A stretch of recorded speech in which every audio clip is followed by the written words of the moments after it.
It was an incredible scientific and human story. We did this together with scientific community of Dassault Systèmes and with our guest. Please, Anilore, come on stage. Welcome. Thank you, Philippe. Thank you for joining. Welcome. Thank you. And make us dream with reality. Oh, I'll try. Thank you very much. Thank you, Philippe. Hello, everybody. I am a sculptor. I work on monumental work. I'm very happy to be here today, especially in Milan, because I used to live here at one point in my life. And that was a great, great souvenir. And also because I'm very proud to present VITAE Project to you in this audience. So you might see in the back a sculpture called The Braves to show you what I do. I work with monumental work and steel most of the time. So this is The Brave. The essence of my work is the connection between human beings. I work on what makes people stand still and what enables them to live together. And so to do that, one of the tools, for example, is courage. And so this behind me is, this sculpture is called The Braves. I chose to install it in a very symbolic places that for me talks about courage, and for a lot of us, very universal. It's Omaha Beach in Normandy. So I installed it. It was inaugurated in June 6, 2004 for the 60th anniversary of D-Day. And as you can see, it was a real challenge, a technological, how do you say that? Thank you, technological challenge. To do that, it was a paperwork challenge also, because before you can dig a beach in France, and especially this one, you need tons of authorizations. But we did it. And so technical challenge, because as you can see, I wanted the sculpture to be just put there on the tip of its toes, like if there were not tons and tons of concrete on the foundation underneath. So that was my first encounter with Katia, because I didn't know about it yet. But since I was working with CMN, the shipyard in Normandy, where I do most of my monumental work, they were equipped with Katia. And on this beach, you have, and on all the beaches, but this one particularly, you have heavy winds. You have the tides going through the sculptures all the time. So it's quite the worst scenario for metal and even for stainless steel when you're in and out of water like that and with the swell. So we did, and the challenge was a success. And if you go on the beach today, even though the sculpture was originally planned to be temporary, the veterans and the public around the world, they fought to have it permanent, and they launched a thing on internet called Save the Braves, and it worked because it's still there, and it's meant to stay now. And from that, how do we get to VITAE? Since the Braves, a lot happened on the planet. We went through a lot of shocking events, tragedies, like tsunamis, natural catastrophes. We went through terrorist attacks. So all this, between tsunami in Japan, between earthquake in India, and Charlie in France, in Bataclan, yesterday Russia. So we did build this anxiety. I don't know if you feel it, but I did. And I really thought that this fear was really dangerous, but it's really part of us now to live with that, with this anxiety. And young generation also have that. So I wanted to fight that, to do a counterweight. And what about if we could all connect, gather around the planet, not just in our mind, but actually connect on a project, connect on a sculpture, but connect about life. Because during those terrible events, we saw fraternity. It was really strong, and we were all, Charlie, we were all with the Japanese for the tsunami. We were always part of that, but can we do that also about life, about creating, about innovating, about building? Can we do that? Can we dream that hard?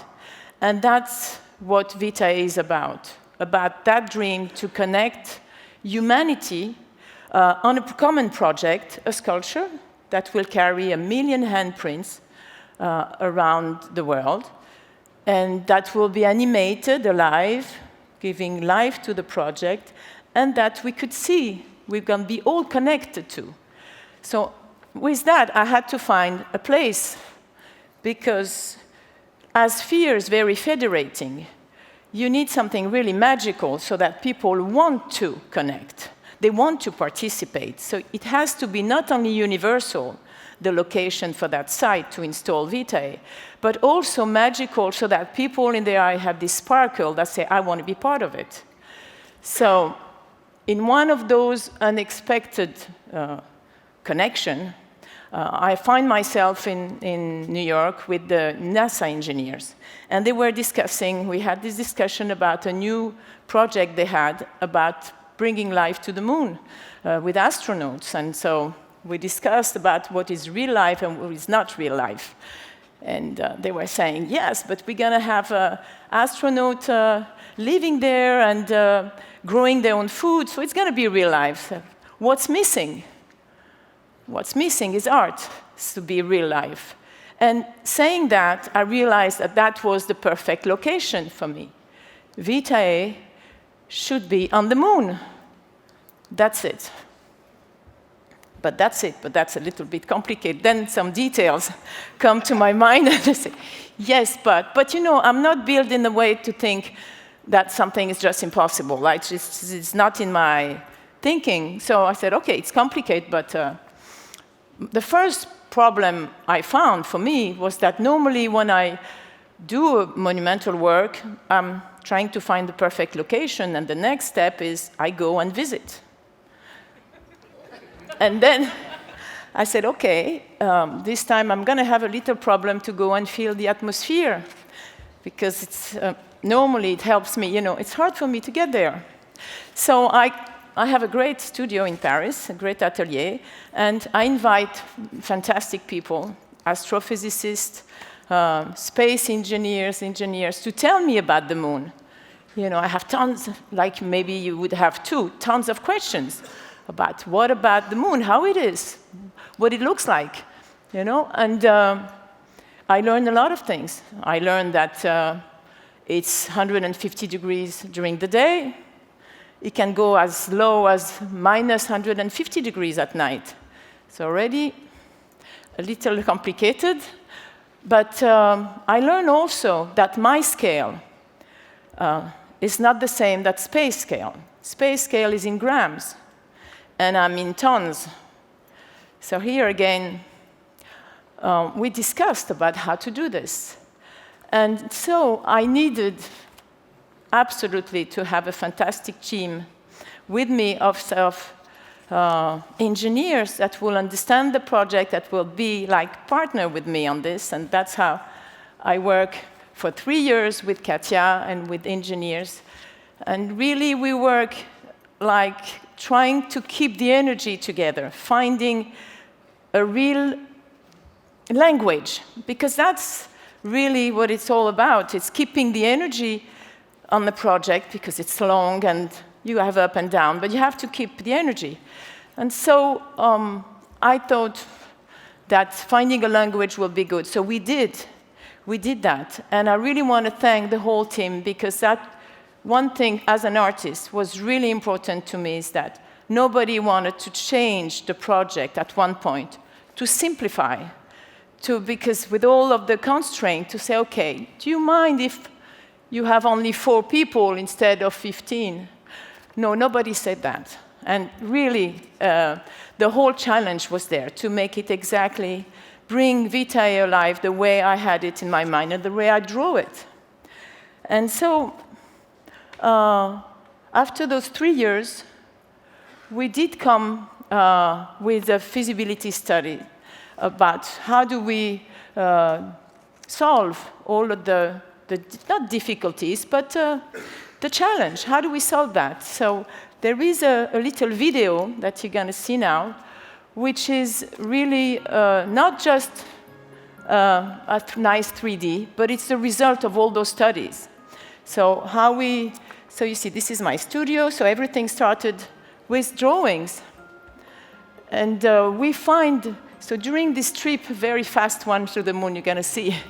And I'm going to tell you what we did by the material, because the sculpture has to open and close, but green, with no mechanism.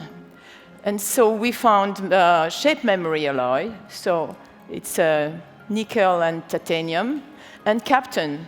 And so during the day, it only reacts to heat of the sun. So it closes when it's there during the lunar day, and it opens during night.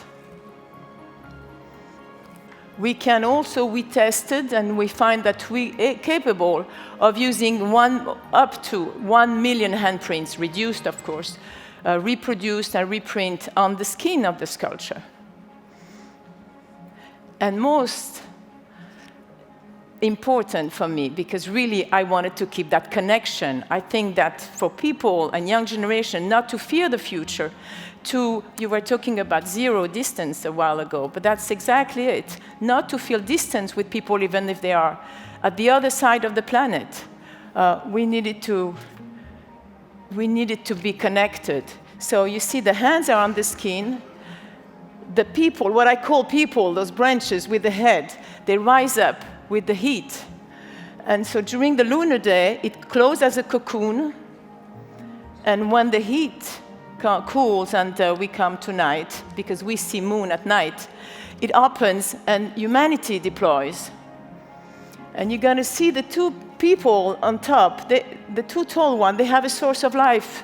They hold that. And this is what is going to make that visible from Earth. At selected moment, not to change anything when maybe it's a very important time in humanity, like human rights. And so we can be, with a telescope, basic telescope, we can connect to the sculpture. So VITAE, so this is it. We can take handprints through internet or with an app that we have developed, and that I go to events and with ambassadors all around the world to take in schools, university, hospital, to take handprints. So today, the project, let me just tell you in a few minutes, where are we today? The Odyssey of VITAE has had 4 stages. The first one was to launch the project, and we did that at CERN, the laboratory of CERN, fantastic place in Geneva, where they study fundamental structure of universe. Just that. So that's where we launched it. And the second stage, VITAE 2, was to send it to stratosphere. We did that too. And where the space people call the edge of space. And we send it with the hand of all the team. And the number 3, VITAE 3, just happened a few weeks ago. I was invited by NASA and NanoRacks in Kennedy Center to attend the SpaceX 10 launch, where VITAE 3 and VITAE 3 was aboard to the International Space Station. So a smaller version of VITAE is up there now since February 19th to be tested by the astronauts, the deployment in microgravity. And the 4th step is now where we collect handprints and we built VITAE 4 and to go to the moon, so maybe with the handprint of all of you here. And so I want to remind you this sentence of Einstein that said, which was really a motto for me, art and science are really the best messenger for peace. There is no better way to tear down frontiers and barriers. So that's what VITAE is all about. Thank you. Thank you.